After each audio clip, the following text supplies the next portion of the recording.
Bueno, buenas tardes a todos. Soy Héctor Otarmin, presidente de la Federación Veterinaria Argentina. Hoy nos estamos reuniendo en una nueva charla, en una nueva jornada del ciclo de webinar que hemos implementado con la Facultad de Ciencias Veterinarias de la Universidad Nacional de La Pampa, a la cual le agradecemos enormemente poder haber avanzado en este ciclo que comenzamos allá por mayo, junio, y ha permanecido en forma interrumpida hasta ahora. Así que bueno, realmente ha sido algo que nos sentimos muy orgullosos de haberlo podido llevar adelante y bueno, abarcar los distintos temas de interés de la profesión, eh, así como arrancamos en aquel momento con un tema de interés con uno de los principales personas o colegas que están abocados al COVID, continuando con temas de OIE, temas de pequeños animales, temas de alimentación. Realmente hemos recorrido un espectro bastante interesante de temas que interesan a toda nuestra profesión. Y hoy saltamos al problema de los ponzoñosos, un problema no menor y al cual todos debemos estar atentos a qué medidas debemos tomar, cómo debemos enfrentar ante un accidente de este tipo. Así que bueno, les agradezco a todos en nombre de la Federación Veterinaria Argentina, a todos los colegas de la Facultad de Veterinaria que están haciendo esta presentación. Y bueno, los dejo en compañía del doctor Cotani para que haga su presentación. Gracias. ¿Qué tal? Buenas tardes, gracias Héctor. Bueno, como bien decía Héctor, agradecer siempre el acompañamiento de todos ustedes en este ciclo de charlas que, bueno, ya hace varios meses que lo venimos llevando a cabo. La verdad que ha sido un trabajo muy bueno, conjunto con FEVA. Y bueno, hoy en esta ocasión agradecerle a Diego, a Nahuel, a Claudio y también por supuesto a María Bruni, que encabeza un poco este grupo de trabajo respecto a todo lo que tiene que ver dentro de la facultad con ponzoñosos, un trabajo de extensión muy importante que se ha realizado desde la institución y que, bueno, hoy nos trae esta charla vinculada a la clínica de pequeños animales, a un accidente con ponzoñosos en pequeños animales, así que esperemos que sea de su interés. Y simplemente recordarles que a todos que tengan sus micrófonos y sus cámaras apagadas, así pueden escuchar mejor, no tienen interferencias de señal. Recuerden que tenemos abierto el chat para cualquier pregunta que quieran realizar, así al final de la charla se las vamos a plantear a los disertantes, o con algún comentario que quieran hacer, también lo podemos plantear. Y bueno, los voy a dejar en compañía de Diego para que arranque la charla. Nuevamente, gracias chicos y suerte con la charla. Gracias Nacho, gracias Héctor. Bueno, buenas noches, buenas tardes, buenas noches a todos y todas. Gracias en principio por la invitación de la Federación y de la Facultad. Siempre es un placer y nosotros desde nuestro humilde lugar vamos a aportar un caso en particular y bueno, esperemos que nos sirva a todos por ahí un poco de experiencia. Gracias a María, que es la cabecilla de todo esto, y gracias a Carolina Miguel, que también estuvo aportando sobre todo ese día y durante este tiempo a todo este caso, y lo voy a nombrar ahora, porque si no es que me voy a olvidar. Le agradecemos siempre que es nuestro referente a nivel nacional, que es Pedro Seinstecher, referente a nivel de toxicología y ponzoñosos, así que bueno. Nuestra idea es, con el grupo, hacer una presentación, relatar un poco los hechos que se fueron dando con una consulta en particular de un paciente que fue derivado al servicio de urgencia del Hospital Escuela de la facultad nuestra, y y derivado por otros colegas y a la vez por la misma propietaria en conjunto, y previamente se pudieron comunicar con nosotros, entonces nosotros ya estábamos esperando la llegada del caso, y ya había un disparador con respecto al caso, que era un posible accidente. Hasta ese momento tal vez una picadura de algún insecto, entre comillas, o araña, palabras tanto de la propietaria como de los colegas. Entonces nosotros ya estábamos un poco preparados, esperando esa llegada.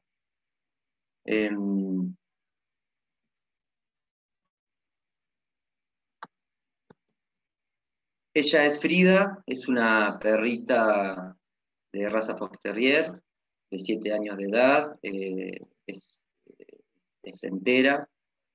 El relato básicamente es que ocurrió un evento, hacía 48 horas más o menos, que algo le había pasado, y había tenido alguna reacción, y fue llevada a otros veterinarios que las pudieron asistir.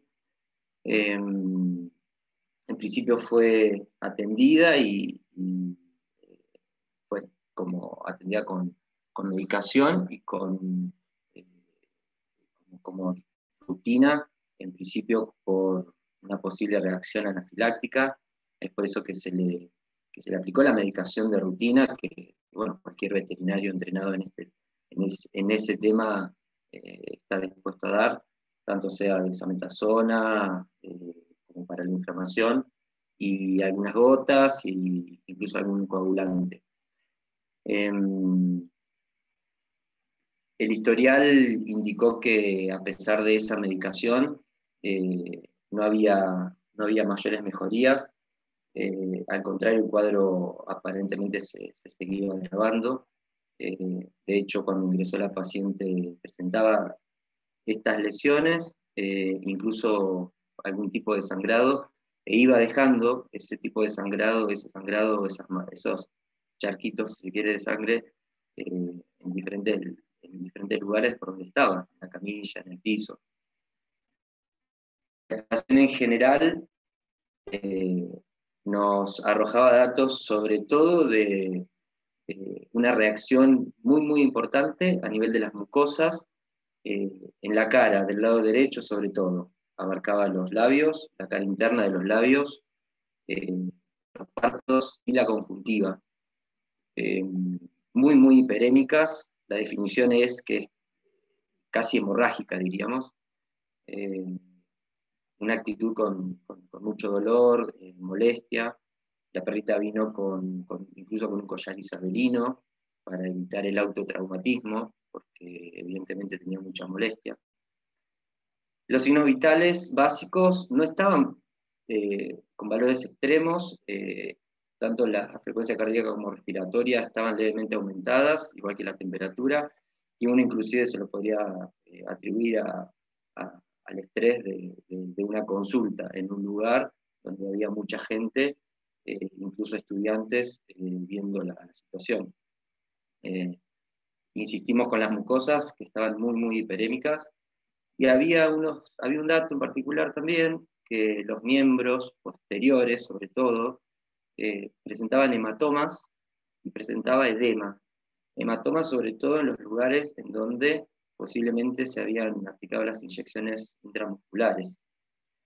Todos estos datos, por supuesto, nos empezamos a sospechar problemas secundarios de coagulación. Era un cuadro que no era un cuadro de todos los días. Así que, en principio, lo que hicimos fue hacer la interconsulta con nuestros colegas del grupo de identificación de ponzoñosos, y bueno, empezaron con algunas preguntas básicas a la propietaria.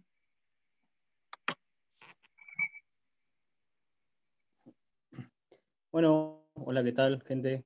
Mi nombre es Claudio, soy parte del grupo de identificación de animales ponzoñosos, y al momento de que Diego se comunica con nosotros a hacer la interconsulta, nosotros retomamos ciertas preguntas que van a ir tomado de la mano con el hábitat de esta sospecha de una araña.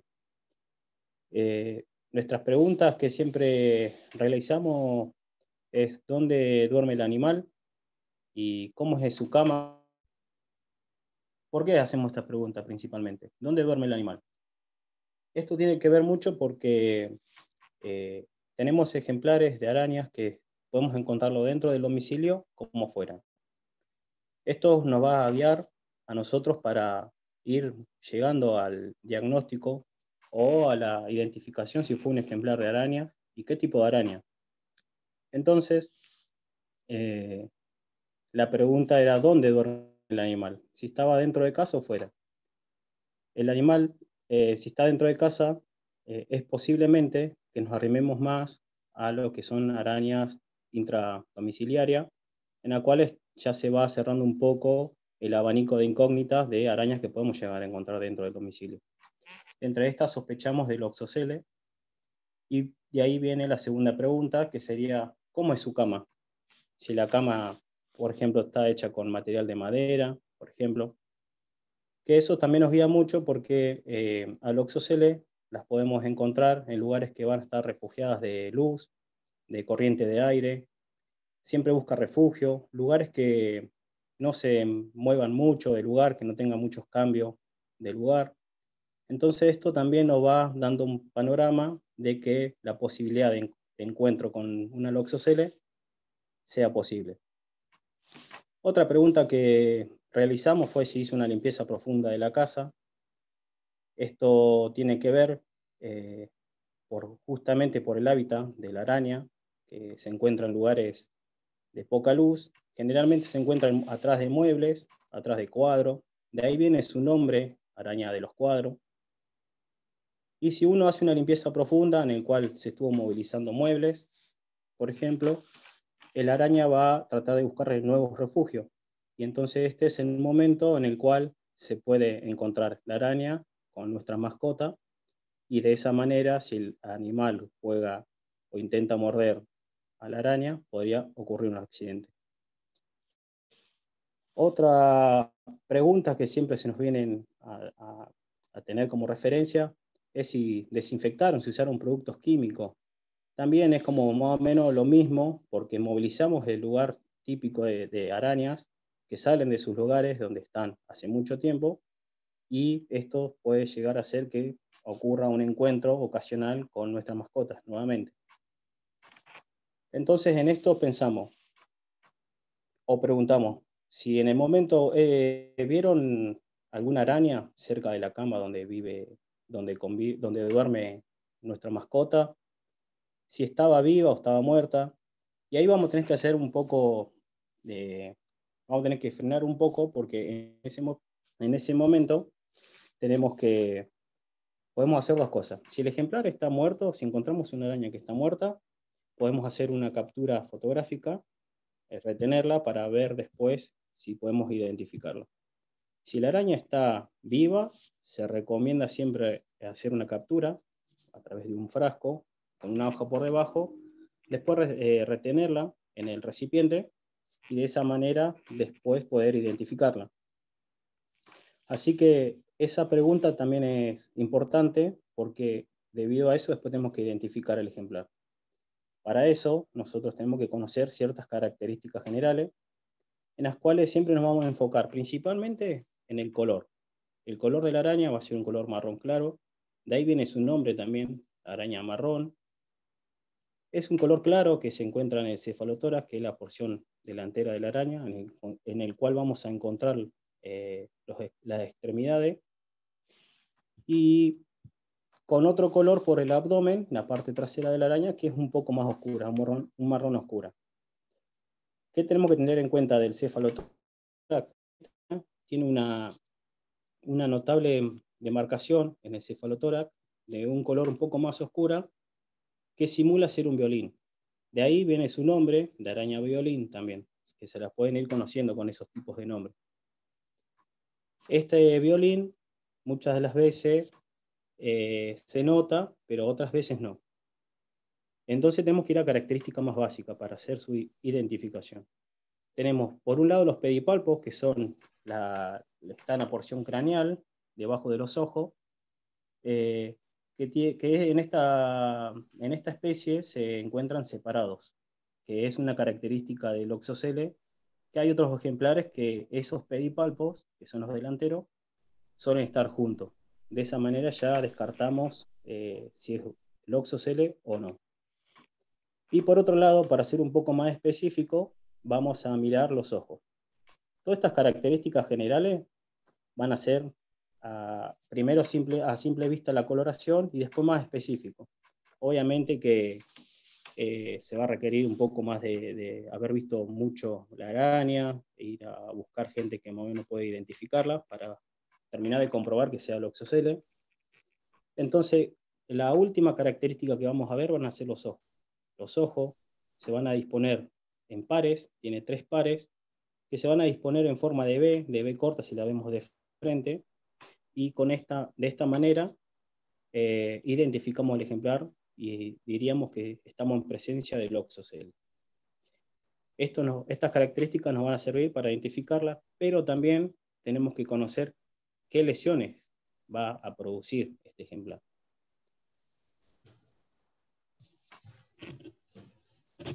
Bueno, hola gente, yo les voy a explicar un poco lo que es el veneno de esta araña, también llamada subinoculación como loxocelismo, y en ella tenemos 2 tipos de presentaciones. Tenemos una presentación de tipo cutánea y una hemolítica o visceral. En cuanto a su veneno, tiene como componente principal una proteasa o esfingomilinasa de tipo D, que tiene una acción dermonecrótica y o hemolítica. Esto es, vamos a tener lesiones a nivel local, a nivel de piel, principalmente ubicadas, como bien dijo Claudio, en el lugar donde duerme el animal, más que nada. Esto es en región lumbar, en la espalda baja, en región del bajo vientre, región de genitales, y además, en el caso también de que el animal vea a esta araña, podemos encontrar lesiones en boca, como nos pasó con Frida. Este loxocelismo cutáneo, sus lesiones se van a dar no inmediatamente de la picadura, sino a las 24-48 horas aproximadamente. Vamos a tener como una lesión primaria una pápula que puede contener cero o puede ser seromática y progresar a una placa eritematosa. Es importante reconocer que esta placa eritematosa puede tener zonas cianóticas, zonas de color azul, zonas equimóticas y también zonas hemorrágicas, lo que nos daría una lesión típica del oxocelismo llamada placa libeloide. Esta placa libeloide, con el transcurso de los días, lo que va a dar es una formación de una escara que a las 2 a 3 semanas aproximadamente se va a caer y va a dejar una úlcera, que como definición es una herida que no tiende a la cicatrización. Otro tipo de presentación que tenemos es también el oxocelismo de tipo visceral. Me faltó aclarar que el oxocelismo cutáneo es el que más ocurre, en el que más porcentaje de ocurrencia tiene, entre alrededor del 87 al 95%, siendo el restante el oxocelismo visceral. Este tipo de oxocelismo es de rápida presentación, sucede en las primeras 24 o 48 horas, y el animal lo que sufre al tener un veneno de tipo hemolítico, una hemólisis intravascular. Se van a ver afectados los componentes de la sangre, en especial los eritrocitos, que se van a degradar y dar como formas anisocitosis. Por ello vamos a tener anemia hemolítica, hematuria, hemoglobinuria e ictericia. Al disminuir las plaquetas, plaquetopenia, y esto nos llevaría como primer indicio a una coagulación intravascular diseminada que nos traería como problema la insuficiencia renal aguda. Sumada a esta insuficiencia renal aguda, podríamos también agregar como factores los anisocitos, que son los glóbulos rojos deformados, y también la disminución de la perfusión renal.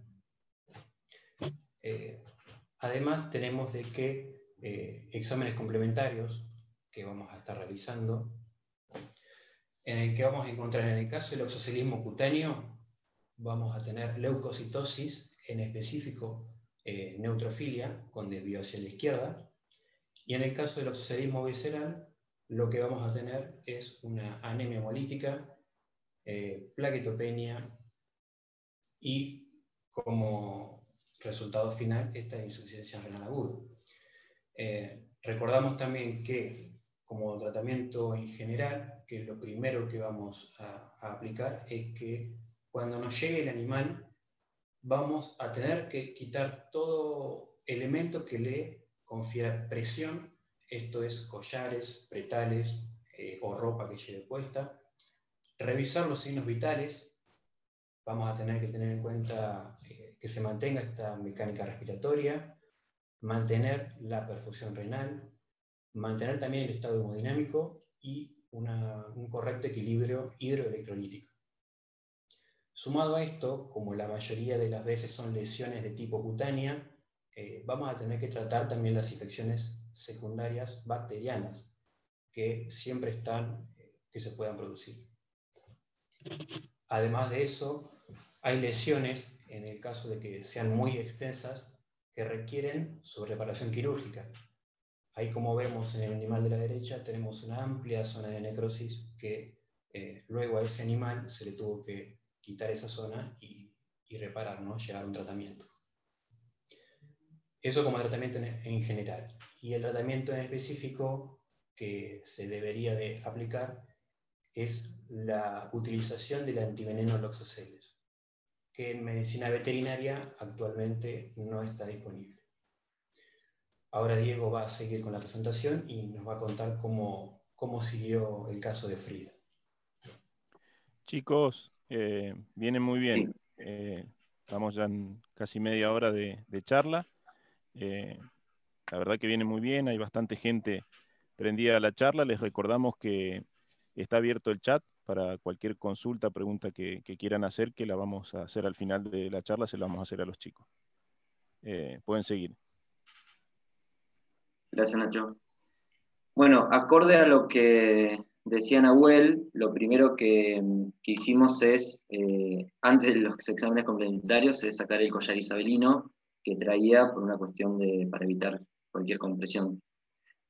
El primer examen complementario, entonces, un hemograma que mostraba signos de anemia, tanto hematocrito como la hemoglobina bajas, y en el capilar se podía ya identificar un leve tinte amarillento, producto de una hemólisis, y eso lo comprobamos tanto con el índice de producción de reticulocitos y el frotis sanguíneo, había signo de una anemia regenerativa, había anisocitosis, una médula que estaba trabajando en respuesta a la hemólisis. Las lesiones cutáneas nos hacían realmente pensar y seguir este camino que ya teníamos de forma presuntiva. Las plaquetas también habían dado en un valor, si bien no estaba totalmente bajo, pero estaban en un límite inferior. Entonces, todas estas lesiones y toda esta presentación, tanto de hemolítica como de problema de coagulación, nos hizo pensar en la posibilidad de empezar a conseguir el antiveneno para poder trabajar con eso. Teníamos varias cosas en contra, en realidad, algunos datos objetivos que no nos terminaban de acompañar. Básicamente el tiempo de evolución que había tenido desde el accidente, ya habían pasado las 48 horas y está estudiado y se sabe en personas, hacemos hincapié siempre que en personas, son todos los estudios, que luego de las 48 horas el veneno ya no estaría actuando, por lo cual no estaría tan recomendado colocar el antiveneno. Nosotros, la decisión nuestra del equipo fue igualmente arriesgarnos de una forma de decir, tomar el desafío, ya que todos estos trabajos, como decíamos antes, están hechos en personas. En veterinaria no es que en realidad no se sabe cómo los tiempos reales porque no se ha podido comprobar. Entonces, básicamente la decisión fue de colocar previamente, colocando dexametasona, que es lo que se utiliza previamente ante cualquier elemento que vamos a colocar de forma ajena al organismo para evitar cualquier reacción anafiláctica. Esto implicó obviamente la internación del paciente, ya que el antiveneno hay que colocarlo, si bien en forma de bolo, pero en bolo lento, durante varias horas. Se instauró también un protocolo de antibiótico acorde a las lesiones que podía llegar a aparecer en el animal. Para el día siguiente, lamentablemente el hematocrito seguía bajando, en este caso teníamos 23, pero lo que más llamó la atención fueron los tiempos de coagulación, que empezaron en realidad mostraron valores extremos. De hecho nos llamaron del laboratorio asustados, pensando que era un paciente que estaba anticoagulado, porque en personas en realidad pasa eso. Y no es que estaba anticoagulado, simplemente estaba teniendo todo este proceso reactivo. Así que tomamos la decisión, como paso siguiente, hacer una transfusión sanguínea. Nosotros no contamos con banco de sangre, entonces lo que se hace, como creo que se hace en la mayoría de los lugares, en las veterinarias, en los hospitales, que por ahí no tenemos acceso a banco, con transfusión con animales vivos directamente. Así que decidimos realizar la primera transfusión y decidimos hacerla en 2 etapas, simplemente por una cuestión de guardarnos la mitad de la sangre para una posible reacción a futuro. A futuro significa en las siguientes 48 o 72 horas. Se siguió igualmente con un protocolo de vitamina K específicamente, y el mismo protocolo de antibióticos y analgésicos. Para el día siguiente las lesiones realmente habían mejorado mucho, el paciente había mejorado mucho y las lesiones de las mucosas sobre todo habían mejorado. Empezaba a haber una franca mejoría, y al día siguiente el hematocrito mostraba un mejor valor. Lo que no terminaba de mejorar, y realmente estaba todavía lejos, eran los tiempos de coagulación. A pesar de la transfusión que le habíamos hecho, y a pesar de que bueno, el paciente mostraba mejoría. Decidimos colocar el resto de la sangre, porque todavía estábamos en el periodo apropiado, para evitar que el paciente tuviera alguna reacción cruzada, y decidimos en conjunto, y bueno, viendo todos los signos, empezar con la administración de prednisolona como en dosis inmunosupresoras, como para frenar también cualquier posible reacción que estaba ocurriendo en el organismo. Y efectivamente, a las 48 horas, los valores realmente mejoraron mucho, tanto el hematocrito como los tiempos de coagulación. Y en el paciente, sobre todo Frida, realmente había mejorado mucho su aspecto clínico. Las lesiones, si bien los hematomas todavía se veían un poco, ya la actitud de ella era otra, no había dolor, y la lesión, que al principio parecía que estaba ulcerada, por suerte empezó a regresar. Se continuó con este tratamiento durante 15 días, se pudo hacer ya pasar a vía oral, y dosis de mantenimiento.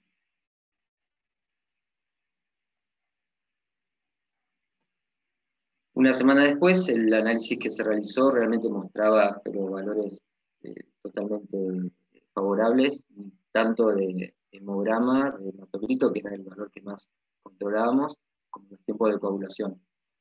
Y clínicamente, sobre todo, las lesiones realmente habían regresado completamente.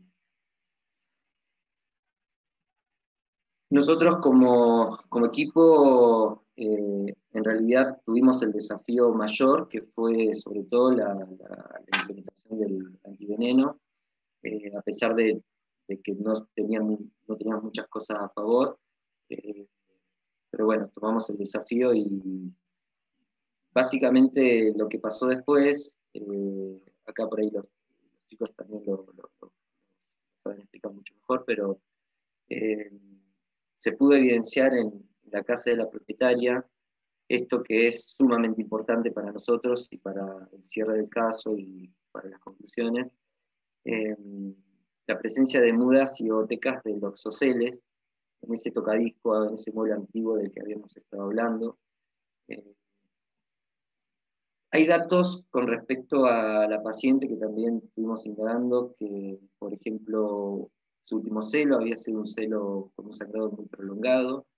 Es un dato que puede llegar a tener que ver también con una posible enfermedad de base, cosa que por ahí no lo vamos a terminar de saber del todo.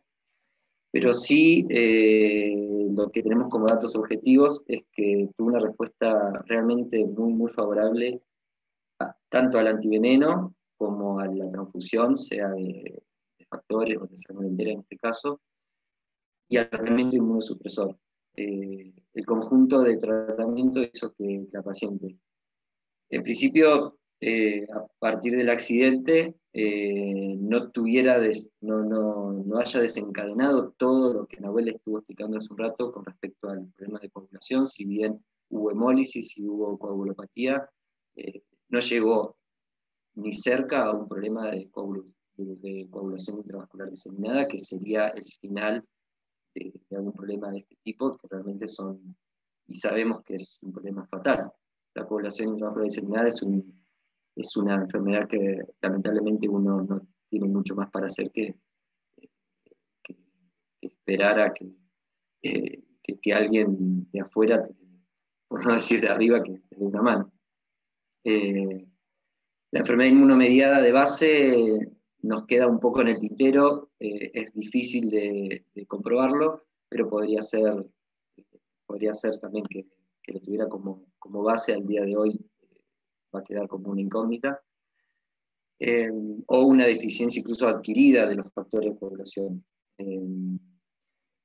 Nosotros lo que queremos también con esta presentación es concluir en que tal vez este tipo de casos, que nos puede pasar a todos, a cualquier veterinario que haga clínica, en un pueblo o en una ciudad, tal vez dejar de pensar en casos como caso raro a un posible accidente por los oceles, no tratarlo tal vez como cualquier reacción anafiláctica, tal vez prestar más atención a las preguntas básicas que hay que hacer al propietario, a veces propietarios que tienen más respuesta que otros, pero en particular me parece que hay que prestar atención a que, por ejemplo, en este caso no era un caso de todos los días. Es lo que siempre hablamos desde el primer día, que no era una simple reacción anafiláctica que uno puede ver por ahí todos los días en la clínica. Así que esa es un poco la conclusión que nos quedó al final. Gracias, no sé si hay preguntas, ahí los chicos van a contestar todo. Gracias a ustedes, Diego, muy, muy interesante, muy buena la charla.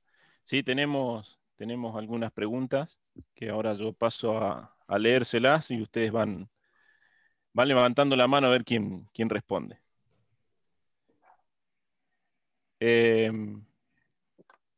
Bueno, la primera tiene que ver con la presentación del caso cuando se desarrolla una picadura de esta araña. Dice, ¿de qué depende de que un paciente desarrolle un cuadro visceral o uno cutáneo? Si tiene que ver con el peso del paciente.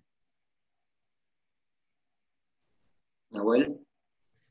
Bueno, en cuanto a la presentación, es muy variable dependiendo de la idiosincrasia del animal. Lo único que podemos rescatar de los estudios es que la mayoría de los casos, es en más del 90%, se mantiene a nivel cutáneo, ¿sí? Poco progresa a nivel visceral y la mayoría que progresa a nivel visceral, la mayoría muere. Estuvimos también viendo un caso de Pedro en el que un animal mordido, joven, creo que tenía alrededor de 7 o 8 meses, sufrió todas estas patologías hemolíticas, llegó a un nivel ictérico bastante importante y a los 2 días falleció. Así que es muy variable dependiendo de la idiosincrasia del animal. Bueno, hay un par de preguntas sobre el antiveneno. Bueno, primero, ¿cómo se consigue el antiveneno y cómo actúa el antiveneno? ¿Hasta cuántas horas post inoculación se puede administrar? Diego. Bueno, acorde a lo que estábamos hablando, como dijo Nahuel, el antiveneno no está disponible para medicina veterinaria, esa es la verdad, y de hecho hay muchas asociaciones, me atrevo a decir que acá los chicos también, a la cabeza María, por ahí luchan justamente para eso, para que de alguna forma empiece a estar disponible. Eso es sí o sí por salud pública, y nosotros con algún contacto que tuvimos, pudimos conseguir una ampolla, pero no es una cosa que uno lo puede hacer todos los días. No es algo que es fácil de conseguir, lamentablemente, porque si realmente uno llega a la conclusión de que es un accidente de esto, deberíamos poder tener el acceso al antiveneno. No, y respecto a cómo, a la aplicación, la ¿cuánto aplicación. Bueno, tiempo después de la inoculación? los estudios están hechos todos en humanos, en medicina humana, entonces por eso los tiempos nosotros nos arriesgamos en ese caso, en ese sentido, y lo tomamos como desafío porque los tiempos de los que se habla son siempre en personas. El tiempo que dice que desde el accidente el veneno a las 48 horas dejaría de actuar. Por eso después de las 48 horas no estaría indicado la aplicación del antiveneno. Esto es humanos. Entonces en veterinaria todavía hay mucho para trabajar con eso. Perfecto. Después tengo una pregunta específica sobre el tema de la transfusión de sangre. ¿Cómo se elige supongo que debe ser el dador de sangre, porque preguntó Sí. cómo se elige el animal?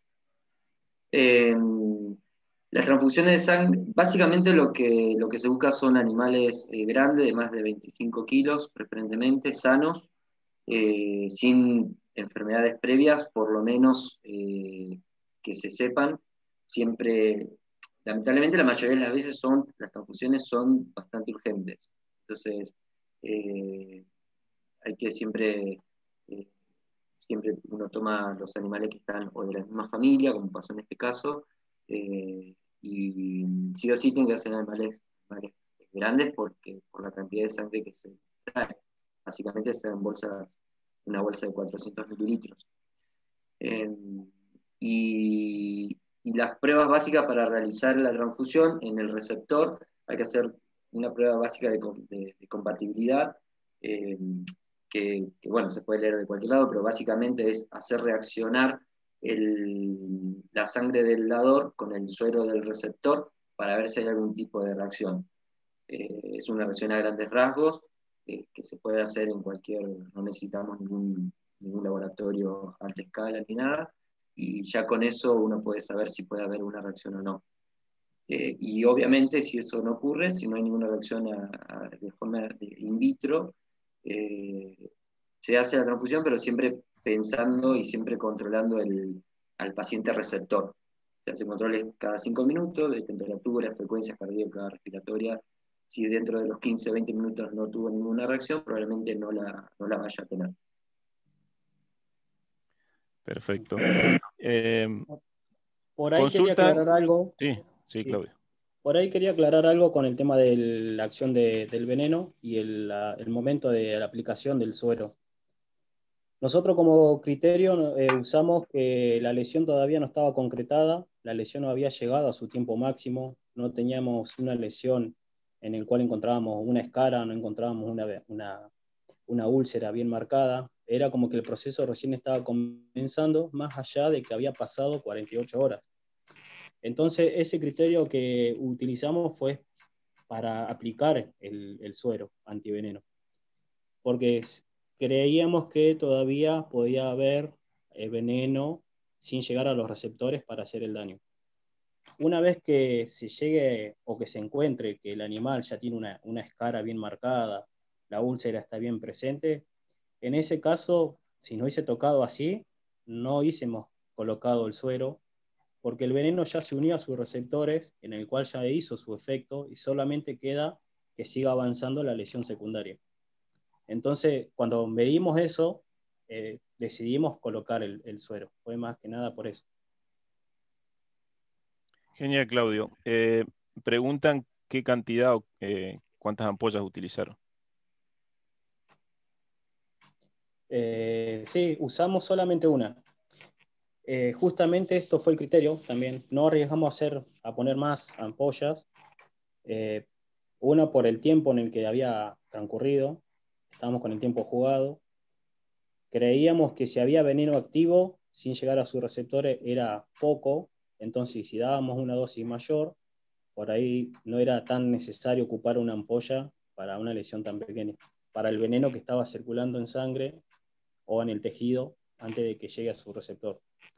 Por eso decidimos usar solamente una en este caso. Igual son difíciles de conseguir, por eso también usamos una. Perfecto. Ahí está presente la propietaria de Frida y agradece la atención recibida a la perra y a ella, que dice que la han tratado muy bien. Ya está arreglado. Está perfecto. Sí, sí, sí, era parte de la charla, Era me un parece. acting. No, la verdad que está bueno esto también de que puedan participar los dueños de los pacientes. Nos quedan algunos minutos y bueno, hay una pregunta de alguien que se conectó un poco más tarde, pero la vamos a hacer porque por ahí está bueno recordar algo sobre lo que se estuvo hablando de la forma visceral, qué tipo de tratamiento sintomático se puede realizar en ese caso. Diego, ¿querés hablarlo? Bueno. No, dale. Bueno, en el caso de loxocelismo visceral, fue en parte lo que aplicamos en este caso, todo seguido de un examen complementario que fue el análisis de sangre. El análisis de sangre, el hemograma, con todos esos parámetros, la mayoría bajos, nos dio un indicio de que debíamos hacer una transfusión sanguínea, teníamos un hematocrito muy bajo y también lo que es el recuento de plaquetas también muy bajo, el tiempo de coagulación. Así que principalmente fue eso, fue la transfusión sanguínea. Además teníamos una paciente en la que ya estaba muy desganada y eso también nos daba como indicio de que teníamos que levantar los fluidos a nivel corporal y mantener también esa terapia hidroelectrolítica como habíamos dicho. Además, en el comienzo se midieron obviamente los signos vitales como primer medida y se vigiló justamente la ventilación, la mecánica respiratoria. Básicamente ese es el tratamiento en general, que es lo que se puede aplicar. Y él especificó la aplicación del antiveneno. Bueno, Como genial. para agregar una cosa más, que de hecho se hizo con ella, sobre todo las lesiones que suelen hacerse necróticas, y el tratamiento de lesiones necróticas lo que hay que hacer son antibióticos para microorganismos anaerobios. En este caso usamos metronidazol y amoxicilina clavulámico para todo el resto del espectro. Que a la vez hay que elegir antibióticos que no afecten porque estamos tratando de cuidar la función renal y hepática. Entonces hay que hacer por ahí la elección correcta también en ese sentido.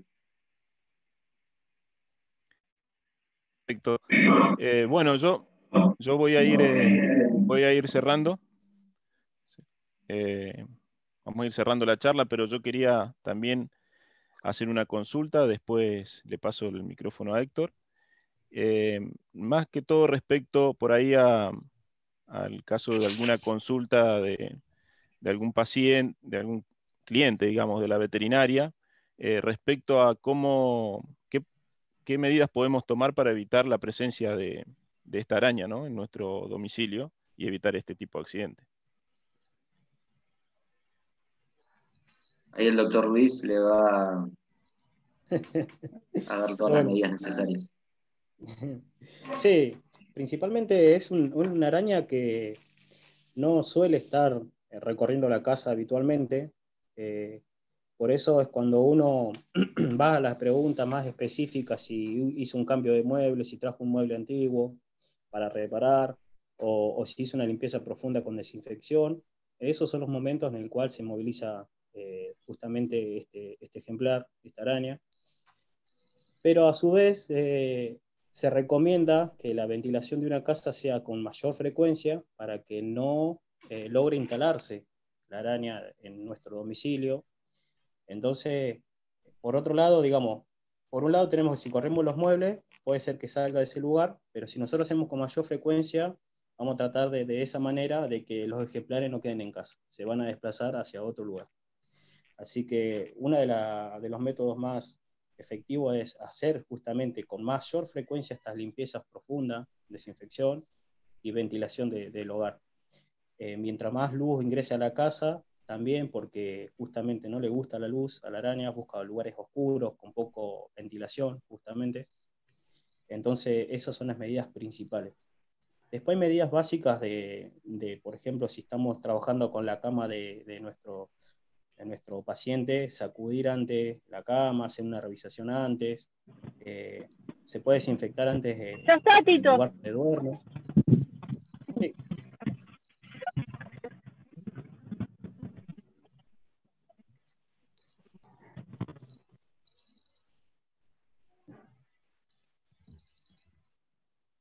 Bueno, y eso principalmente sería la forma de prevenir que se produzca un accidente por este ejemplar. Ya están instalados igual dentro del hogar, así que sacarlos va a ser muy difícil de sacarlo así de una manera muy, muy radical, es difícil. Sí se pueden hacer cosas preventivas como esta ventilación, limpieza profunda de la casa más seguida, y siempre prevenir en el momento de movilizar. Si corremos la cama de donde duerme nuestra mascota, sacudir, revisar, y esas son las prevenciones con mayor frecuencia, digamos, que hay que tener. No sé si me falta alguna, por ahí Nahuel o Diego, si quieren aclarar alguna u otra que me esté faltando. No, bien. Bueno, perfecto, chicos.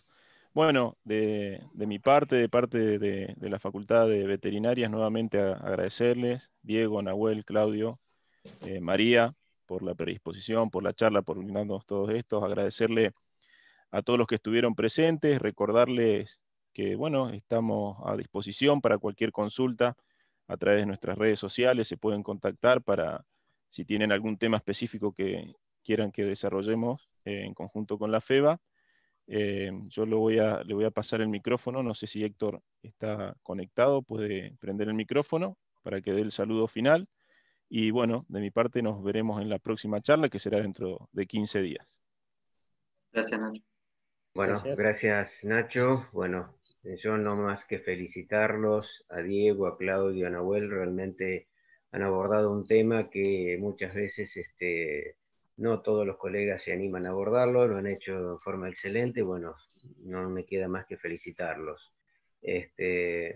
Bueno, decirles que este ciclo de webinar lo van a encontrar en los próximos días, tanto en las redes de la Facultad de Ciencias Veterinarias como en las redes de FEBA. Van a estar publicadas y las van a poder rever en esos lugares.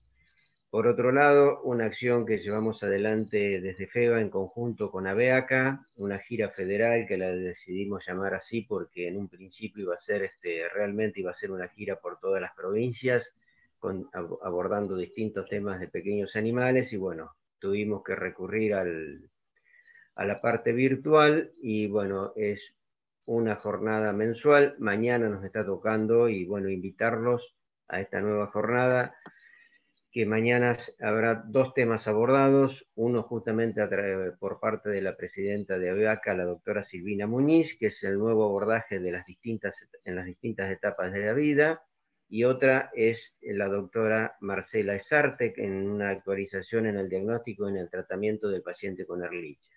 Así que bueno, están todos invitados. Normalmente se hace el primer miércoles de cada mes, y van abordando distintos temas de pequeños animales. Y bueno, para finalizar, agradecerles nuevamente a ustedes, a todos los que estuvieron presentes y a la Facultad de Veterinaria, y bueno, y esperarlos nuevamente dentro de 15 días, como dijo Ignacio, en otra nueva jornada del ciclo de webinar de la Facultad de Veterinaria y la Federación Veterinaria Argentina. Bueno, muchas gracias a todos.